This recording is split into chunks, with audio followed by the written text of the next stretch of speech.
Guys, today we're going to watch a courtroom unravel faster than anyone expects. The moment this hearing begins, you can feel the tension shift as the defendant walks in already battling a serious charge. You see it in the judge's eyes. This won't be a casual hearing.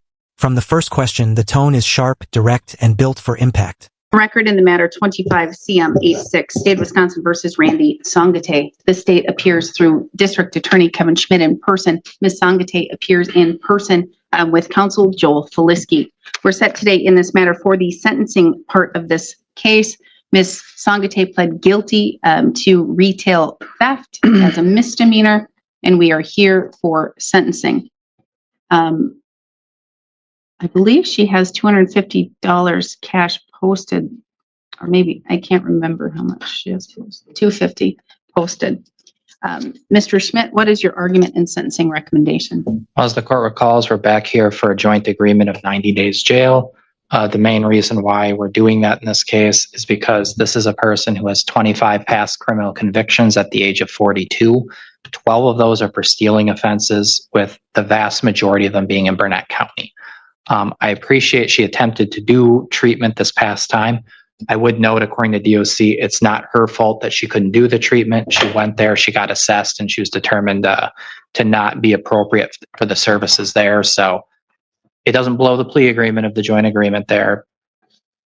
That's still being followed. What I'm concerned about is how she can accumulate that many convictions and still be doing more things. And when you really see why, it's because of what the actual sentences have been in her cases.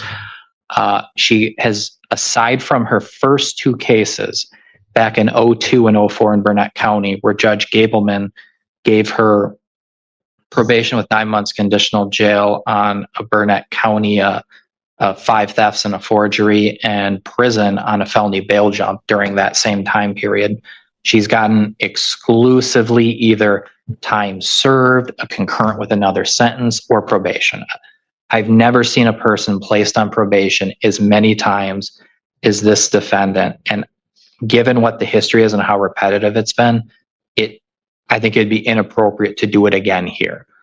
When a person keeps doing small thefts, we can't just keep saying, hey, it's a small theft, time served from the time you got arrested, 1 year conditional or 1 year probation, when the person has done got to be over a decade of probation and they're still doing the same behavior. If this person is never specifically deterred from doing the small thefts, the thefts that won't get you into prison land, that aren't big enough that, a private citizen victim will be coming to court and be shaking their fists because they're all like retail thefts, small businesses, things like that. We need to be able to do something to protect our businesses, and that's how we do it. It'd be nuts if we didn't do a significant jail sentence in this case with that criminal history, even though this is a small theft. Because when you have somebody with 12 past theft convictions and they do a small theft, there are other small thefts and they're just not getting caught. So for that reason, I think the court should follow the joint agreement of 90 days jail. Thank you. Thank you. Mr. Feliski? Thank you, Your Honor. I'll keep my remarks brief. I do want to first address custody credit. Here I have the following dates that Ms. Songate was confirmed to be in custody associated with this case. May 7th until May 8th of this year, September 4th until October 2nd, again of this year, and lastly from October 7th until October 16th, adding up all of that, she would have 41 days of custody credit. I will also note, and perhaps there's just clarification here that needs to happen, I believe she actually has $500 posted for bail. There was an original $250 that had been posted. I see that was later amended to post an additional $250 cash on October 8th, and that appears to have been posted as well. Your Honor, I do agree that this is a significant sentence in relation to the seriousness of this offense. I think it says quite a lot about Ms. Songate that she is here making an appearance for sentencing on this case. Your Honor, as the state pointed out, this is not a case where Ms. Songate is agreeing to pay some amount of money on a fine at some point in the future. This is not a case where she is going under probation for, not to be flippant about it, but the umpteenth time. She is here today with the understanding that she will be returning into custody. She has put forth an effort, Your Honor. I actually did not have contact with her up until very recently, but she has put forth an effort to reintegrate herself into the community. It's my understanding that she is actually currently employed at Danbury Lodge. She actually has her orientation scheduled for tomorrow.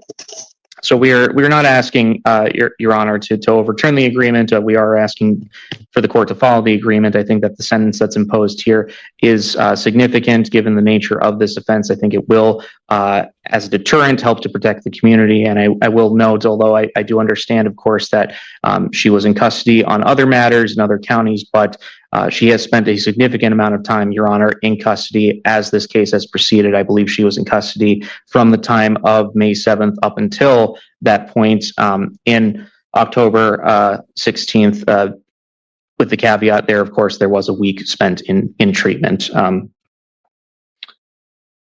Your Honor, the only additional ask that I would have at this time is that she would be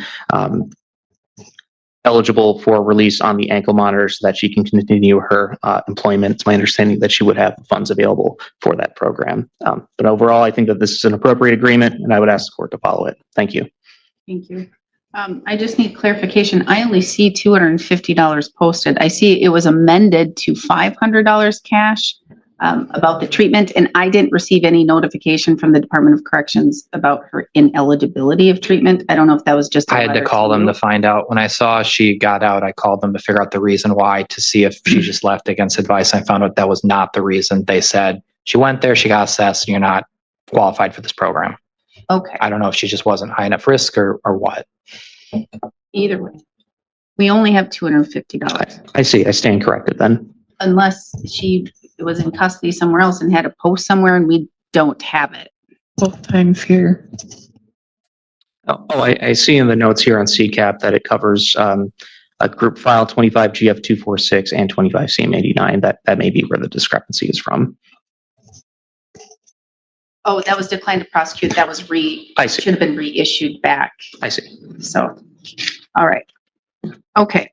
So, Ms. Sangate, anything you want to add or you want to state?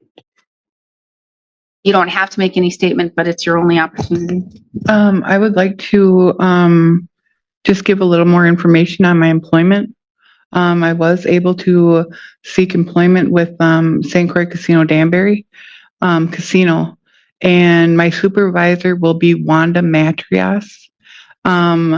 So I was going to be going in for a full-time position, environmental service work, and that would be 4 nights a week, 4 to midnight. So it'll be the second shift with dishwashing 2 days a week. But the dishwashing fell through, so they want me right now as part-time environmental service worker, which is cleaning various areas of the casino floor, trash, ashtrays. The kitchen would be like garbage. Administration would be sweeping, mopping floors, taking out garbage, vacuuming. So going through like in the orientation, it would be going through the OSHA, cleaning, restrict or guideline for the casino. I'm also getting help through St. Croix Casino Danbury for employment lodging. So it would be, I have my letters written for St. Croix Tribal Council, and also seeking housing through St. Croix Casino or St. Croix Tribe, Joe Merrill. I have my letters in there. They have a housing board meeting tomorrow night, which I would like to be present for. I'm asking for a Danbury apartment, which I know that there's 2 available, but right now they only see fit if I am lodged through St. Croix Casino Danbury Casino Lodge, the old hotel. So it would be most of my money that I make, but I would be able to save enough for the ankle monitor if, I were accepted. So, I mean, I'm not going to lie. It's been hard out there. I've been able to, remain or keep, complete sobriety. You look like you're sober. There's a lot going on in my family, and they haven't been able to be as supportive. I haven't really been able to connect back with them. So I'm kind of walking alone in this. And it's the best idea not to yeah, connect with them right now. yeah. So doing a little bit with the church also. There was a women's hunter breakfast. I was able to go in. Also able to request help through them. So I do get a lot of support around the church tables, and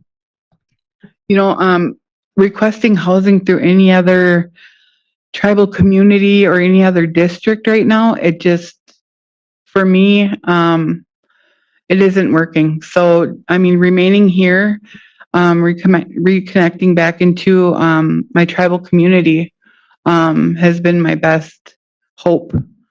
I don't have all of the time credit in, and I'm requesting to be able to work this job. I'm be able I'm requesting to be able to have monies if I have to come in and sit. It's hard sitting in jail here as well. With no money, with no family, no visitation. But I don't want to keep revisiting this table, these tables here, and I want to keep my word, and I want to be able to gain on my own house. This is the turning point. The judge starts pressing harder and the defendant realizes the consequences are coming faster than expected. The courtroom atmosphere changes. Everyone feels the pressure. You watch the judge draw a clear line, shutting down excuses and demanding direct answers. This is the moment that decides how the rest of the hearing ends. With West Cap and Salvation Army, when they merged. I need to stop you. Unfortunately, we have a timeline, and I am very happy to hear all of those things. And I am seeing you are sober. You look the best that I've seen you since I first saw you. I think it was 2017 when you were released from prison and you were in front of me. Even then, after you were released, you quickly got back into that lifestyle. You just have a different glow about you today. And I want to see you continue to do that. I do understand why the agreement was reached, that this is a very, it's not a very serious case, but it's something that if you look at your history, it's a repetitive thing. And it's over stupid things like Four Loko. Are you kidding me? Four Loko, or I think one was a different kind of bottle of booze, or I don't know if it's Bacardi. I don't know if it was, what was that other one? The Jägermeister, I think, and was one of them. I'm trying to think back to all of those. They're silly things.